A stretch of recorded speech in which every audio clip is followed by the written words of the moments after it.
this amazing occasion. We have the pleasure to have Rich Preston with us today. He is a BBC News presenter as well as a foreign affairs reporter. He worked on the coverage of many important events. For instance, he was one of the first international broadcaster to talk about COVID, and he also focused on different international wars along with the last USA elections. He is here today to talk about his experience dealing with fake news, but also to share a bit about how professional journalists manage to verify their informations. Mr. Preston, thank you so much for being here today. Thank you very much. Bonjour, je suis Rich Preston, journaliste à la BBC. Je suis ravi d'être ici et c'est un honneur d'être à la conférence. Maintenant, je continuerai en anglais, s'il vous plaît.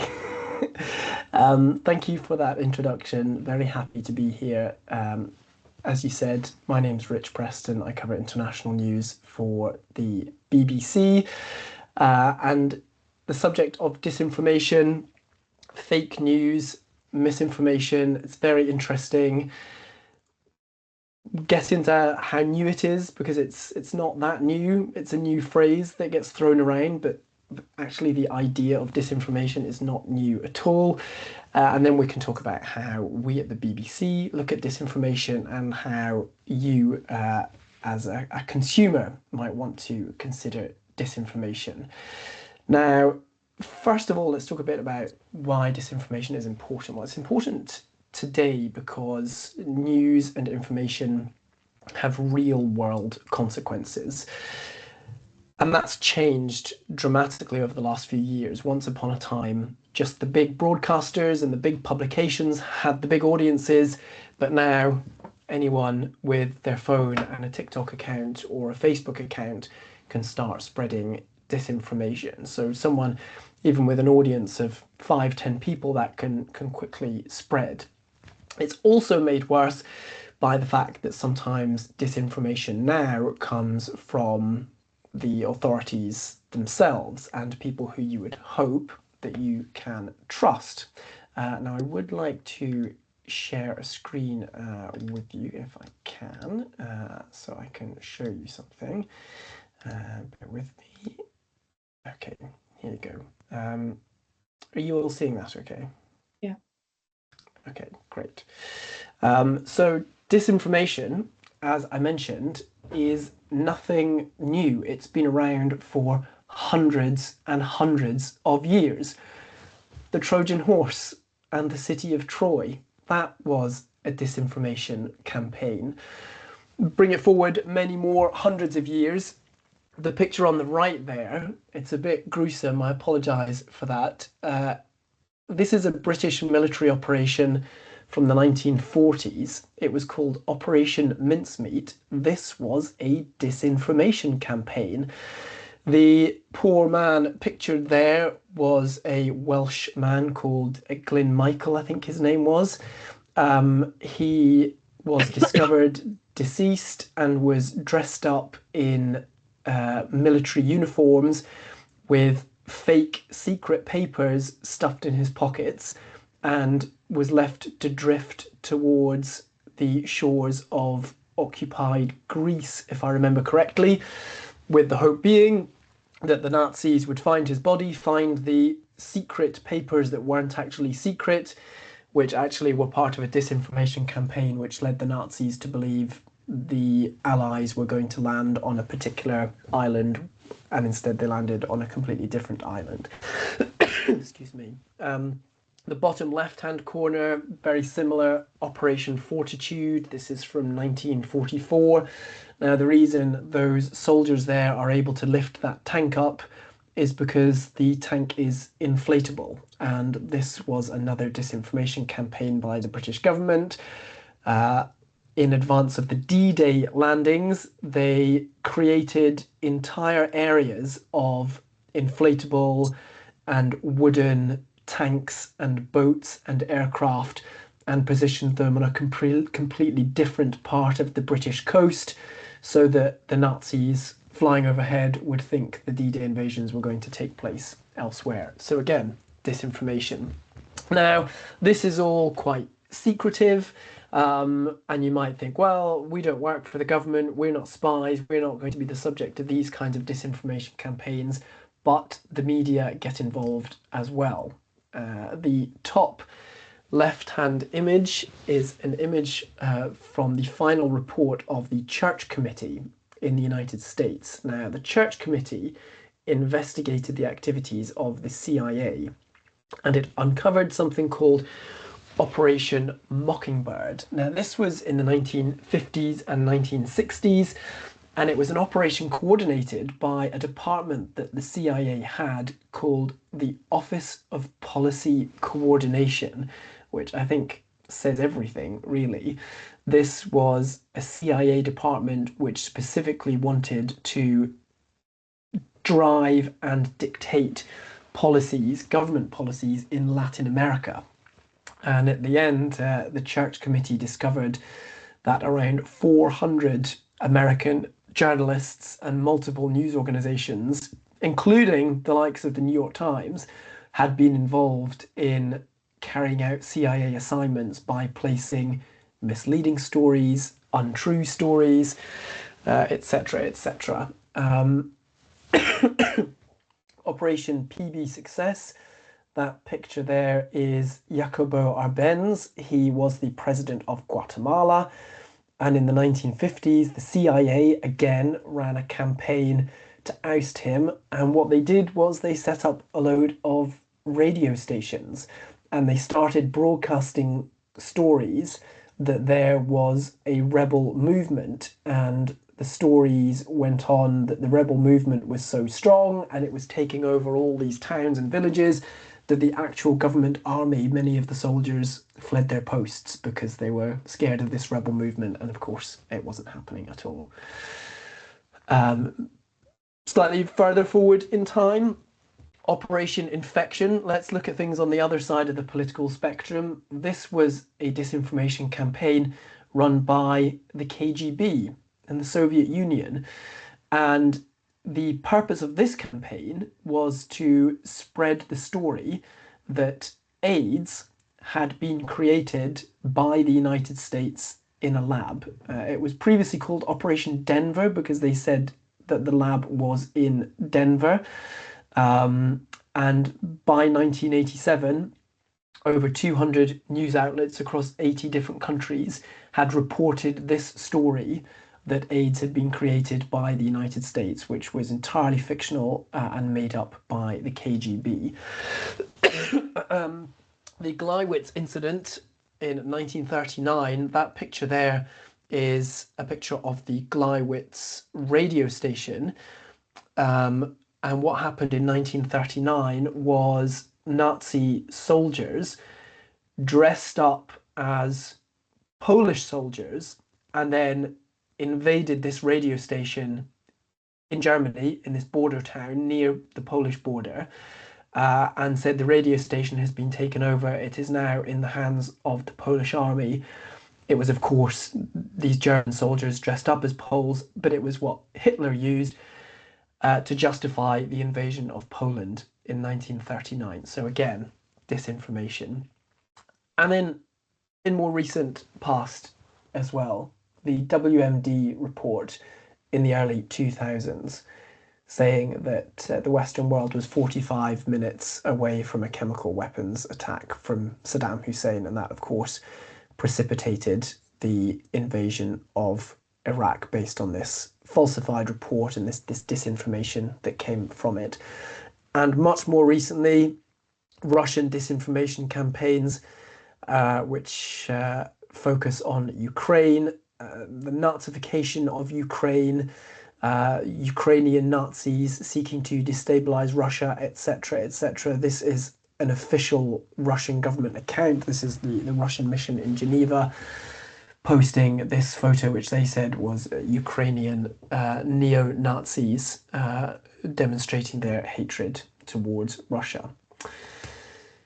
Now, these are two stories which have crossed my desk in the last few years. the Nicola Bulley disappearance in the top left-hand corner. This was really interesting because it was not just disinformation, but a huge circle of conspiracy theories that came with it.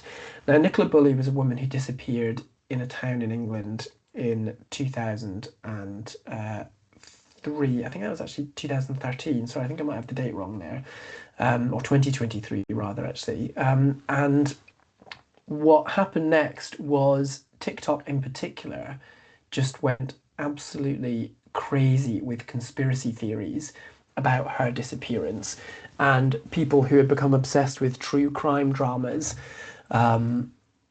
throwing their theories out there, lots of conspiracy theories. And okay, it's fine for people to chat amongst themselves online, but the reason this was such a problem, the real world problem of this disinformation and conspiracy theories, was that these people turned up to this village to search for this woman, to try and find proof that their theories were correct. And at the same time, you had the actual police trying to do their actual investigation. And not to forget, of course, at the centre of it, the family of this woman who had disappeared, trying to find their loved one and grieve for her potential loss. All the while, people turning up because of the spread of disinformation, confident that there was foul play, confident that something wasn't being done right, and actually making the police investigation much, much harder. And then in the bottom right-hand corner there, in 2024, 3 girls were stabbed to death by a man in Southport in England. And the rumours started to circulate online, the disinformation started to circulate online, that this guy was an illegal migrant, and all these kind of stories about his background which were not true, and it prompted riots across much of England in 2024. So again, the real world consequences of disinformation is having thousands of police officers out on the streets, properties damaged, businesses damaged, police officers injured, civilians injured. The costs of the riots ran into the many hundreds of thousands, arguably because of a result of this disinformation. Now, the BBC is a big news organisation, so because disinformation is nothing new, it's not new to us. Very briefly, before I'll bring myself back on camera and we can chat, we work in 2 ways to tackle disinformation and to verify stories. We use news agencies. Any big news publication, whether it's France 24 or CNN or the BBC, will work closely with news agencies. And these are organisations which have journalists on the ground around the world. And we partner with them because we trust them. They have high editorial standards. Their journalists work very carefully. So, for example, the BBC works with Reuters and AFP. There's also Associated Press we work with. Getty provide many of our images, which we use online and on TV. So these are news agencies which, when they're sharing stories, we trust what they're saying. And as a broadcaster, we won't go on air with a story until we've had 2 sources kind of verify the same thing. So if there has been a tanker crashed in the North Sea, for example, we might see it on AFP, and then we'll wait, and then 2 minutes later Reuters might be reporting it as well. Well, then we're happy to go with it because we've got the 2 sources. Excuse me. We also use, of course, our own people who we trust around the world. Now, the BBC is the world's largest broadcast news organisation. We have about 5,000 journalists, reporters, producers around the world. And we trust those people. They have excellent contacts on the ground. They have excellent sources. We also have subject specialists as well. So defence correspondents, health correspondents, etc. You mentioned earlier on COVID-19. During much of the COVID-19 coverage, we relied hugely on our health correspondents because they are the subject matter specialists. And we also have a service called BBC Monitoring, which monitors listens to foreign news broadcasts and publications. Now, that doesn't necessarily mean someone is watching CNN 24 hours a day, because that's fairly accessible and fairly easy to watch. But what it does mean is that we have people paying attention to media outlets in countries where the media is a mouthpiece of the government. So, for example, the recent protests in Iran, we have BBC monitoring journalists watching that. We have BBC monitoring journalists glued to Russia and China, for example, and we have specialists within that team as well, such as a jihadi media team who watch and listen to ISIS radio and TV and jihadi media outlets, because that can be a useful source of information, especially after things like a terror attack. And we use our colleagues in BBC Monitoring to help us bring information in relation to those attacks. Now, we talked earlier on about the real world consequences of disinformation, and I showed you some of those images of the riots in Southport, and we talked about Nicola Bulley and how disinformation prompted people to get involved, which actually hindered a police operation. You guys are a business school, and this really impacts the business world, because what I say on air is seen by millions of people around the world. I mean, I just go to Heathrow Airport and every single TV is the BBC News channel. And if I was to go on air and report something as fact and people trusted it, it will affect their behavior. For example, recently we saw President Trump make his remarks about Tylenol, paracetamol, and taking it during pregnancy and it having links to autism. Now, this is a theory that's been widely debunked by many scientific reports and papers over decades and decades of research. But nonetheless, the president goes on air and says Tylenol causes autism, and shares in Kenvue, the makers of Tylenol, take a sharp drop because of this disinformation. And you can imagine that as well with things like Ozempic, for example.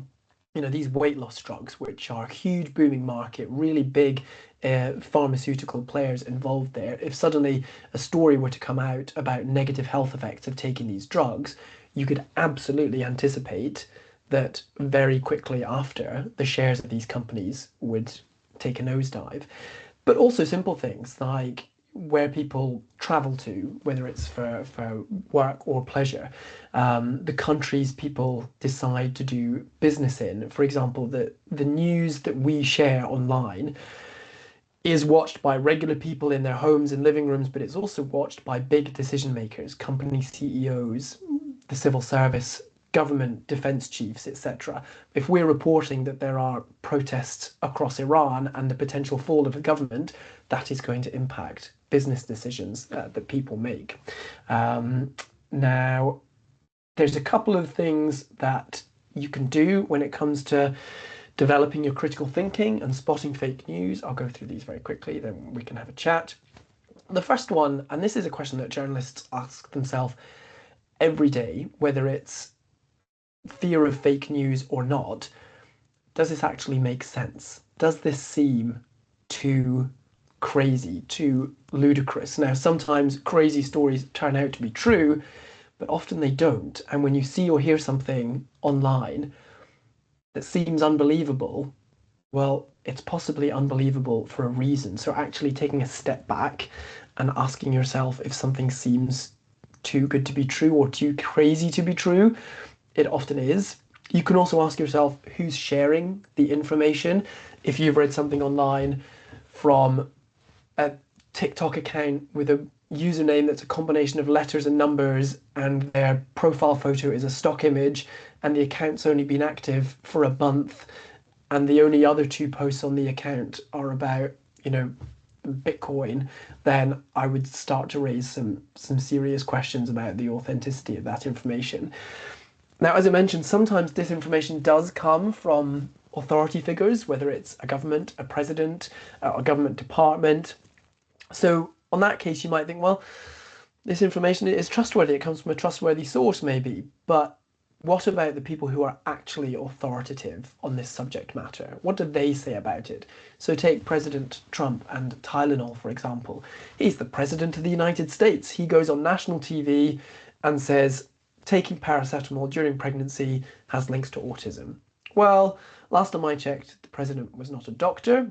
Yes, he has doctors on his advisory board, but instead of listening to what he says, I'm actually going to read and listen to and seek out the opinions of people who really are subject matter specialists in this conversation.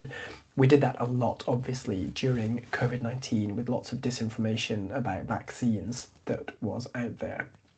And then there's some really obvious things as well when it comes to spotting fake news. As I said, if it sounds too wild to be true, it often is. But also the common sense, something just not seeming right. So, for example, my mother-in-law a few weeks ago forwarded me a video on WhatsApp, which had been sent to her. So the alarm bells are already ringing. And it is a video of a news anchor saying that President Trump has been shot dead. Now, this was the first time I had seen, she was asking me, is this true? Now, this was the first time I had seen this news video, and I'm inclined to think that if the president of the United States had been shot dead, it would be on every single major news outlet around the world. It would not be a video shared on WhatsApp from your neighbour's aunt's friend's butcher's dog's vet's mum. So again, that kind of, this does not seem quite right. But then also I watched the video and it was 15 minutes of this news anchor who I remember was standing up and was perfectly polished and composed the entire 15 minutes. They were moving their hands, they were moving their head, they were moving their lips, but their legs didn't move, their back didn't move, they didn't change position at all. Now, we're all human. I like to think I'm a good news anchor, but 15 minutes standing still, you know, you're going to be moving. It just didn't seem human. It didn't seem right. Now, that brings us on to my final point. This video is obviously AI generated, which is a real threat in the disinformation world. AI is good now. It's only going to get better.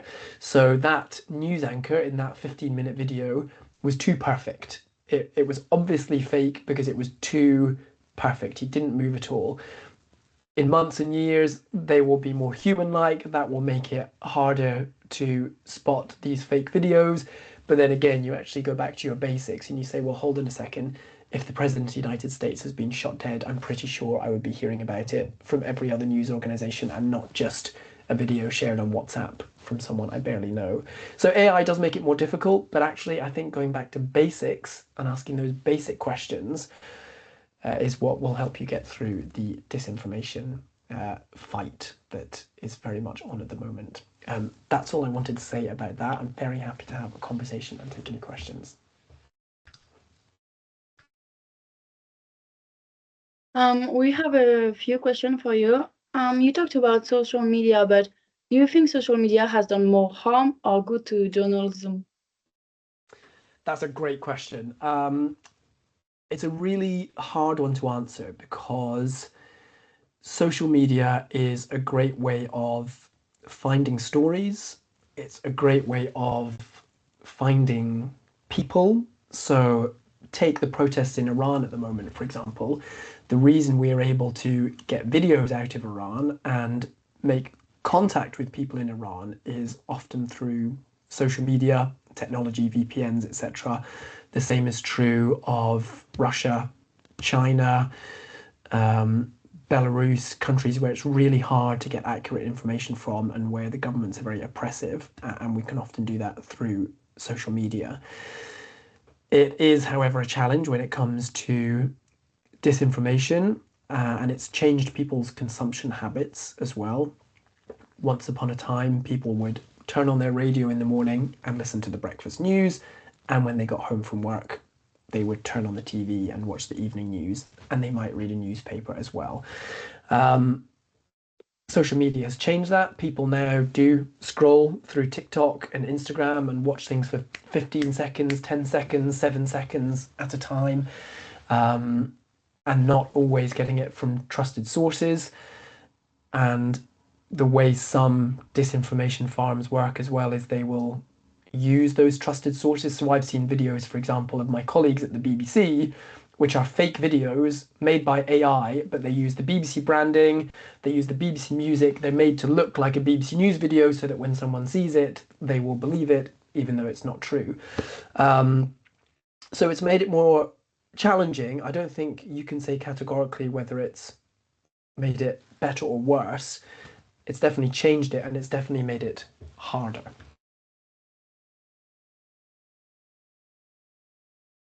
We have Lu Chen that have a question for you.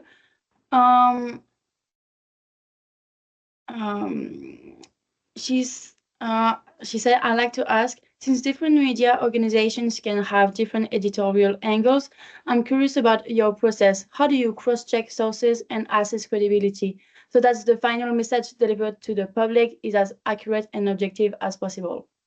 That is a very, very good question. So at the BBC, we always use two sources, and they are sources that we trust. So it might be Reuters, it might be AFP, and I mentioned before our own correspondence as well. Now, there are some situations where we don't need two sources. So, for example, I was anchoring BBC News the day the Pope died, and that came to us from a statement by the Vatican. Well, I'm not going to phone up the Reuters news agency and say, hey, do you also have this statement? Because if the Vatican says it, then I can probably trust the Vatican. So we work with this two-source verification, and we are always asking questions, and it's just constantly kind of probing and making sure that seems right, that seems accurate, and double checking. And it's interesting because we work in an environment where being critical of your colleagues is appreciated. And I don't mean critical as in insulting them, but I mean critiquing their work, double checking them, asking them things. You know, if I write a news script, for example, we always get someone else to check our script. So there's a script always has at least two sets of eyes looking on it. So I might write a script and I might say, oh, an earthquake in Japan has killed 50,000 people, because that's the number I've seen somewhere. And my colleague will take that script and look at it and say, Rich, 50,000 is a lot. It might be true, but this sounds a bit crazy. Let's take a step back and let's just double check in this. So we're always kind of probing and pushing and trying whatever we can to verify. Sometimes it's really, really hard. So take Gaza at the moment, for example, where no international journalists are allowed in. Foreign organizations, NGOs, are being repeatedly asked to leave by the Israeli government or made to leave. So getting death tolls, for example, or the number of children starving can be really, really difficult. And in those situations, we just have to be transparent with our audience. So if the World Health Organization says 500 children are at risk of starvation, then we will say that on air and we will attribute it to the World Health Organization. It's not the BBC telling you 500 children are at risk of starvation. It's the World Health Organization telling you 500 children are at risk of starvation. Now, as a United Nations body, it's one that we tend to trust, but again, we attribute it to them. And going back to the idea of authorities spreading disinformation, that has become really important recently in the United States, which I cover a lot. Statements that come out of the White House or government departments. For example, what's going on in Minneapolis at the moment, we make sure that we attribute their statements to them, so it's not being reported as fact. It is the White House saying that or the Department of Justice saying that. Does that help? Yes, thank you. Absolutely. Can I jump in? Is that okay? Just very quickly, thank you so much, first of all, Rich, already for those questions. And I'm really excited, hearing every question already showing up, and also all the comments that you made, in particular, the fact that you brought us the idea that fake news is not something new that happened in the past already. That's just the scale of this, that it's changing. So thank you so much for taking your time to come and talk to us about that. It is really, really appreciated. And thank also to my students, Lily, Rose, and Stella, who are hosting that beautifully. So this is really cool. I have one question for you. I was wondering your thoughts on this, because I agree with you. It's something that's been around for a while, but I think there are two new things that happen. One of, obviously, you touched upon already. It's the social media that's building a big echo chamber for everyone and talking and boosting those fake news.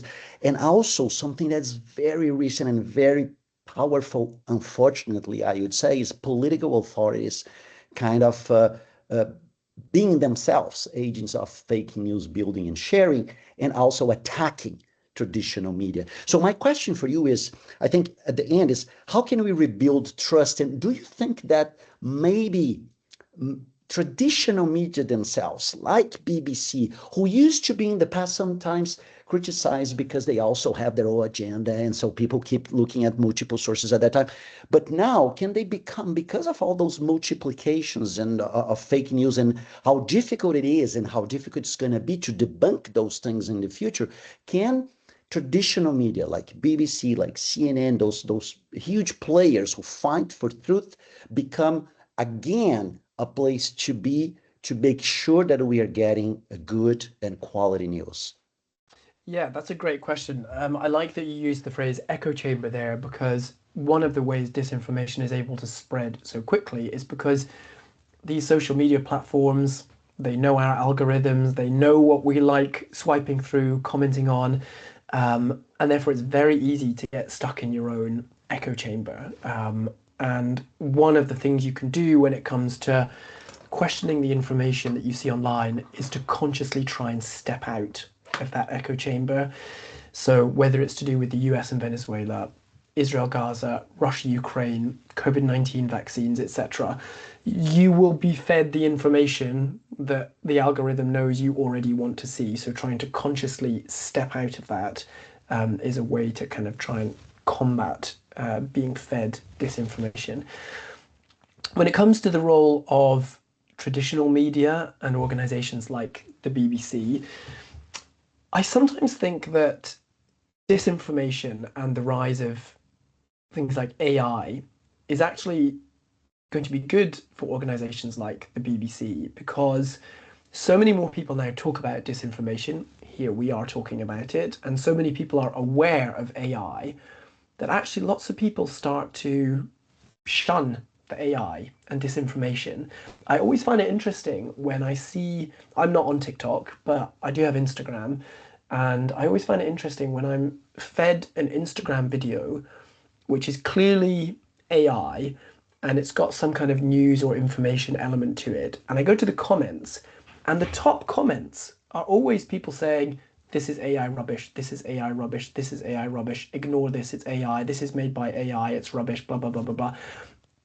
And more people do that. People don't want to see AI.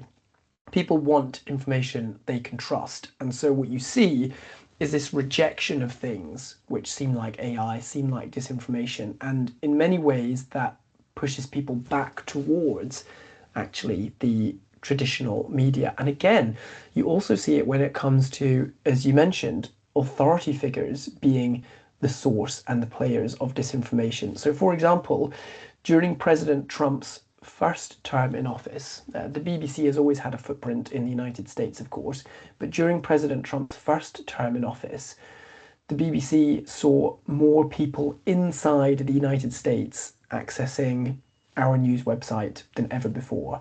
And that was because people were seeing and hearing the statements from the White House and the commander-in-chief and the president of their country, and they didn't believe it. So they went to the BBC to see what the BBC was reporting. One of the dynamics there also was because, of course, President Trump is highly divisive, and inside the United States, the media outlets themselves, whether it's CNN, Fox, etc., can sometimes swing certain political ways. And so there was the added element that people wanted to go to a news organisation from outside their country. And we saw the same in the UK around the Brexit debate. Lots and lots of people signed up for New York Times subscriptions because they didn't want to read what the BBC was saying about Brexit, and they didn't want to read what the Daily Mail was saying about Brexit. They wanted to see what the New York Times was reporting. So there was an interesting element there as well. So yeah, I think sometimes AI and disinformation pushes people back towards the traditional media outlets. And we still see it now when there's big news stories.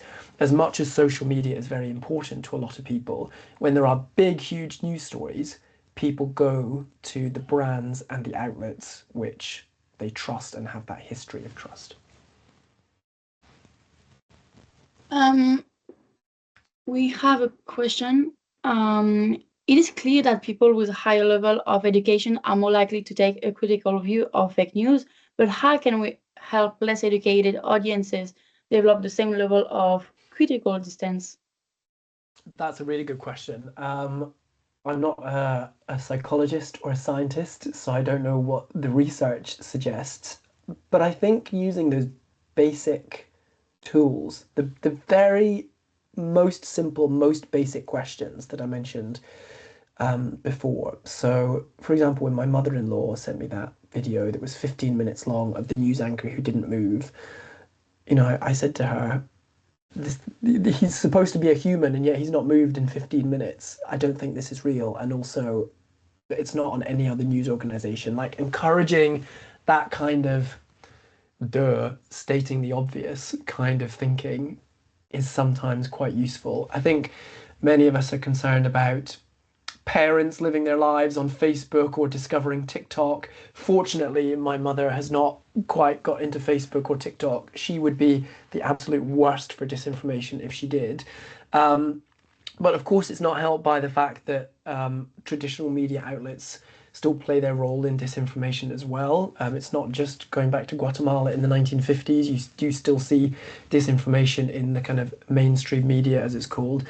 And again, I think that those basic questions and, what do the experts really say? If President Trump says that Tylenol causes autism, well, what does an actual professor who spent 30 years studying the links between paracetamol and autism, what did they actually say? Because I'll probably listen to them instead.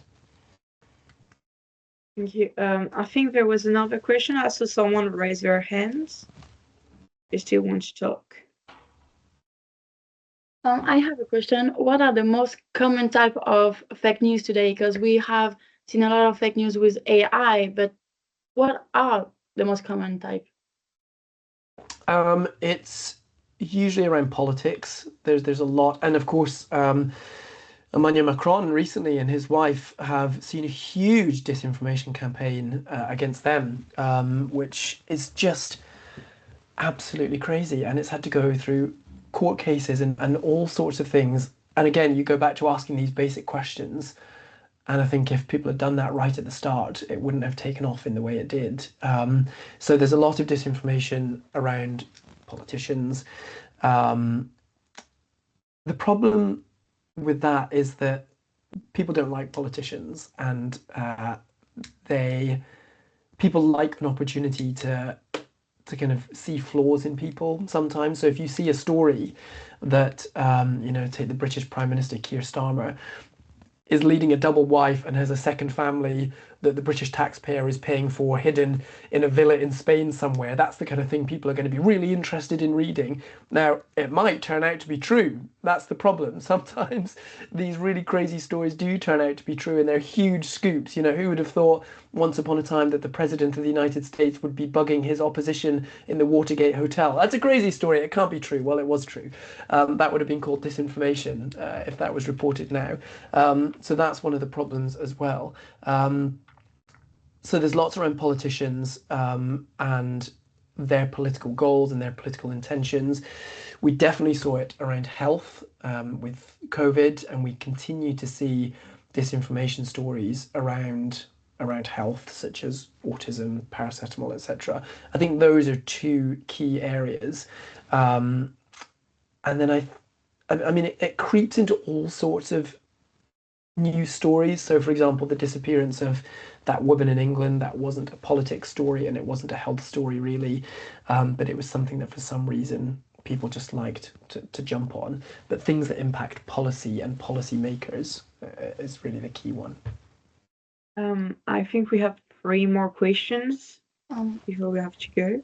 Sophia asks, given the non-stop pace of international news, how do journalists maintain clarity, accuracy, and a perspective without becoming overwhelmed by the daily volume of information? Yeah, it's really easy to get overwhelmed. There's just so much of it. And as you say, the speed at which it changes. You know, I can go off on a week's holiday and I will turn off social media, turn off my emails and try and switch off. And by the time I come back, so much has changed. I mean, just a few weeks ago, we were all going crazy about Venezuela and oil tankers, and then it's Greenland, and now it's ice in Minneapolis. It's change. I think you have to have good boundaries that you set yourself, and a good way of kind of approaching the news. It's quite tough because the news can be really sad and depressing sometimes. You know, when you're talking about starving children or civilians killed in a strike on a refugee camp in Sudan, or you know, the extinction of a species of animal, or you know, these kinds of things are not happy to talk about. But you've got to approach it in a kind of critical, analytical way. It is fine to be human. I think you do damage to yourself when you try to be too robotic about it. So I think being human in your job is fine. As a journalist, when you're interviewing people, you need to have that human connection.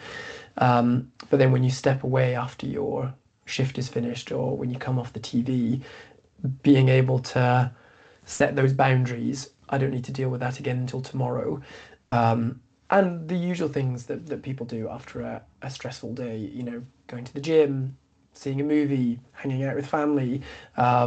I tend to, most of my friends are not journalists, and I think that's a good thing. My wife's not a journalist. I think it's a good thing. It kind of takes me out of that world slightly. When it comes to keeping across developments, because things change so quickly, that's just a kind of skill that you have to learn to keep up to speed with the important, what we call the top lines on a story. So, for example, I'm not on air for a few days, and a lot will have happened by the next time I go on air. So I go to the sources I trust, the New York Times, the Washington Post, the Economist, and I will read their reporting of what's happened over the last few days so that when I'm next on air and have to report the news and have to interview people about the news, I feel in a kind of comfortable position about it. Yeah, thank you. Charlie has a question, if he can open his mic. Yeah. Do you hear me? Yeah. Yes. Yeah. Okay. Okay. Hello. Thank you so much for being here. So we all know that Western media and Eastern media, sorry, and Eastern countries are like Russia, China, and Afghanistan, Iran, all some dictators with the Tehran at the power. And we all know Western media talk about Russia, Chinese misinformation and disinformation. How do you avoid about how power point of view, like blind spot of ignoring our own narrative biases and geopolitical interests we all apply at Western media and Western democracy? Thank you so much for responding. Yeah, I think it's a difficult one because, as you say, we talk about Russian and Chinese misinformation so much. And of course, if you go to Russia, what do they talk about? Well, they talk about Western disinformation, and they point to BBC video and CNN video and New York Times reporting. And so there is always this political game being played behind the scenes. And if you live in France or the UK or Australia and you're in a position where you can access any media you want, then it's fine because you can absorb all these different things and you can raise your own critical questions. If you live inside that world where you're constantly told that everything coming from the West is a lie, it's hard to get the fresh air, if you like. So I think the political games make it difficult. I think one thing you have to do is to from a BBC perspective is to constantly keep that impartiality. So, you know, when Russian media are reporting something or the Russian government is saying something, we will ask them for a comment on it. We will ask to do an interview with them. We will ask them for a statement on it. And we will present them with what we have as facts. You know, it might be drone footage, it might be witnesses' statements, and we'll put that to them. It's difficult because it's become so sophisticated as well, partly because of AI and partly because of troll farms and social media.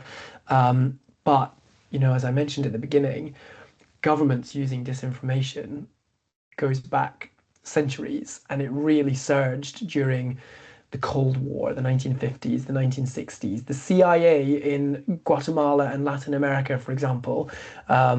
So it's always something you've got to be wary of. I think as the consumer, you just have to ask your own critical questions as well. You might see a BBC report about Russia and Ukraine. You might think it seems unbelievable, so you might choose to go and watch what Rossiya 24 is reporting about it, and you are within your rights to do so, and then you can make your mind up as to which one you want to believe. We have two other questions. Is that okay with you? Yeah. Zubka has a question if she can open her mic. Thank you very much, Mr. Preston, for this very, very insightful webinar. My questions goes for the headlines, if you don't mind. In the context of fake news, but also in the context of accurate and non-selective news, and knowing that a good portion of the readers are actually just reading the first paragraph in the headline. How do you create and decide which headlines gets to be published when you have an article with several technically accurate paragraphs representing different parts of the story?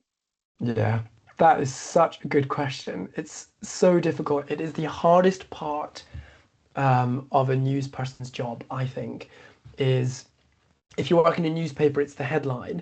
If you work in broadcast TV like I do, it's the straps that appear across the screen, because, as you suggest, you're talking about a hugely complex story, which might be full of scientific detail, like autism and paracetamol, or it might be really divisive, like ICE in Minneapolis, or it might be layered with hundreds of years of division, such as Israel and the Palestinians.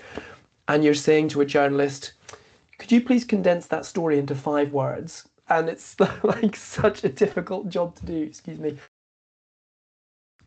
And I think what you have to do is keep it simple.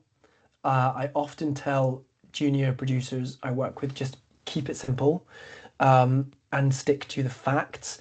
The more you try and put in there, the more complicated it becomes and the more room there is for misunderstanding. So take the ICE shooting in Minneapolis, for example. You could run a headline that says, federal agents shoot dead man accused of carrying weapon in ICE raid in Minneapolis, and all of a sudden it's really, really complicated, really, really confusing. Or you could just put man shot dead in Minneapolis, or ICE shoots man dead in Minneapolis. Like, it's really simple. And actually in that headline, or strap as we would call it, there's actually no room for confusion and really no room for disagreement. You know, both sides would say that that's true. They might have different explanations. They say, well, he was carrying a gun, or he was a protest for whatever, but actually the words are true. So removing ambiguity, removing confusion, removing any scope for bias or partisan viewpoints is the best thing to do. And ideally what you want is, of course, for people to then watch your 3-minute report or read the full news article. Now, the reality is that's not going to happen. Lots of people will read the headline and that's it. Some people will read the headline and the first paragraph and that's it. Some people might read 2/3 of the way down, and that's it. But it always goes back to keeping it simple, keeping it to the facts. And my view is that, you know, if you give people the kind of cold facts, they will then kind of make their own mind up, and hopefully the facts will speak for themselves. Does that answer your question? Yes, thank you very much. Thank you. Emmanuel asked, why will you say some journalists deliberately disseminate misleading information instead of just being factual and letting people form their own opinion? Because journalists are people as well, and I like to think I'm a good, impartial journalist who is working for the public service broadcaster paid for by the British people, and I want to go in and do a good job, but not everyone is like that, and people have their own agendas, and whether it's their own political agenda, like they want to see a particular person become president or nominated for office, or whether because they have a kind of more subversive agenda, they don't believe in vaccines, or they agree that Russia has a right to Ukrainian territory. So unfortunately, much like with any other job, we're just people, unfortunately, which is why you as the consumer always has to be responsible really for asking a few critical questions at your end as well as to whether you want to believe something and why. Thank you. For our last question, Lucien asked, when we talk about different reporting angles across countries, for example, Russia and China, how much of that do you think is influenced by cultural differences? Could it be that people are applying different frameworks or standards when interpreting the same situation? Yes, absolutely, it could be.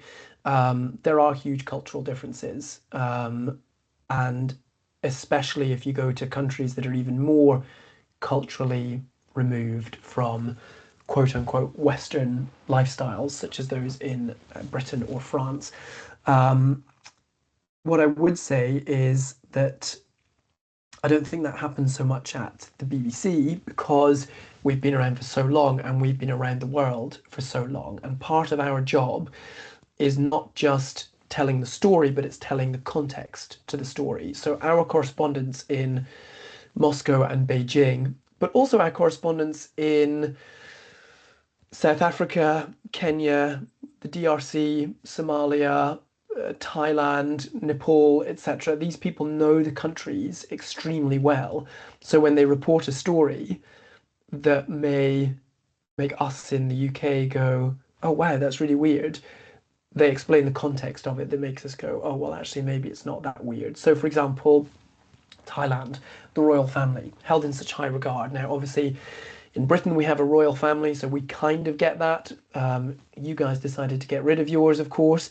But if there's a story about the royal family in Thailand and about the very strict laws about what you can say about the king and the royal family, our correspondent will come on air and tell us that. You know, they will talk about the royal family, the regard they're held in, and also because they're held in such high regard, it's actually illegal for me as the correspondent here to say anything negative about them. All of a sudden, people watching elsewhere in the world are like, ah, okay, fine. Now that starts to make sense. So cultural differences is a big problem. And I do think with China, especially actually, because it's culturally so different, Russia less so. And I think that's the job of a global news organization, BBC, CNN, France 24, to have your people on the ground, your correspondents, who know the story, but also know the country and can explain that to people in a simple, accessible way. And again, keep it simple, stick to the facts. Okay, thank you so much. I think that will conclude our time together today. Thanks again for all your answers, your inputs, and for coming to talk with us. It was really interesting and an incredible opportunity for us and for the rest of the people here, I think. Great. Well, it's been a real pleasure to talk to you all. Thank you so much for the invitation. And yeah, it's been a delight. Thank you very much. Thank you. Thank you. Thank you. Thank you so Bye-bye. much, Rich. Thank you, everyone. Bye-bye. Take care. Thank you. Thank you. Bye-bye.